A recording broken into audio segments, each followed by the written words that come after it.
Mən günahkaram ki, kimsə 300, 400, 500 manat maaş alır. Mən tutaq ki, filan qədər. Zəhmət çəkib oxuyaydın, ali təhsil alaydın, fərqlənəydin, işlədiyin idarədə, müəssisədə yeni ideyalarla çıxış eləydin.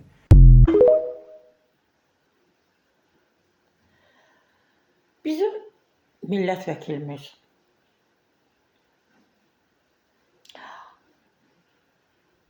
siz tapmıram deməyə, nə deyim? Bax, nə deyim, dəfələrlə dinlədim. Bu millət vəkilinin, bu deputatımızın danışdığı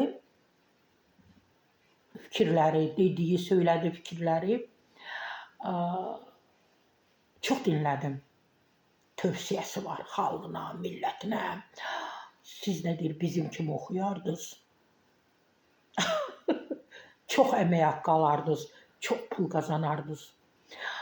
Hörmətli deputat, bir neçə ay bundan əvvəl başqa cür danışırdınız ki, aldığım əmək haqqı dərmana çatmır, aldığım əmək haqqı, nə bilim, digər nələrə xərclənir, çatmır da, belə çox azdır.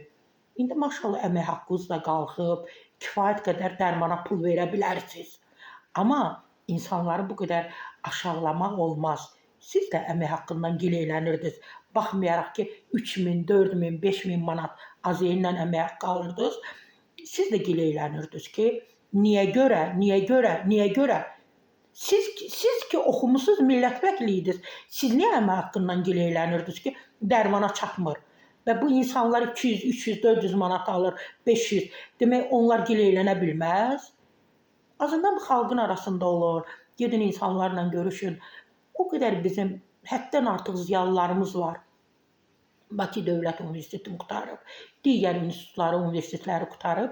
Onlar taksi kimi sürücü işləyirlər taksidə, maşında, belə deyirlər, taksavatlıq eləyirlər. Onlar qul bazarına belə çıxırlar. Onlar hər işə gedirlər. Mağazalarda, marketlərdə bir çox bizim satıcılarımız var, qablaşdırdıqlarımız var, yəni nəyisə qablaşdırırlar. Onlar var, kassada oturan, əyləşənlər var. Onların hər birisinin təhsili var, hər birisinin diplomu var. Amma onlar 300-400 əmək haqqı alırlar. Hörmətli millət vəkilimiz, hamı deputat ola bilməz. Hamının sizi kimi əmək haqqısı 8000, 9000, 11000, 16000 ola bilməz. Bir neçə ay bundan əvvəl aşağı əmək haqqından giləylənirdiniz. Yenə də deyirəm, maşallah, indi çox almışsınız, giləylənməyin. Dərmanlarınıza mən düşünürəm ki, pul çatacaq. Çünki deyirdiniz ki, canım, bəzən ağrıyıram, bəzən dərman ala bilmirəm, falan. Yəni, neçə ay bundan əvvəl söylədiyinizlə bugün söylədiyiniz fikirlər üst-üstə düşmür. Məndən inciməyin.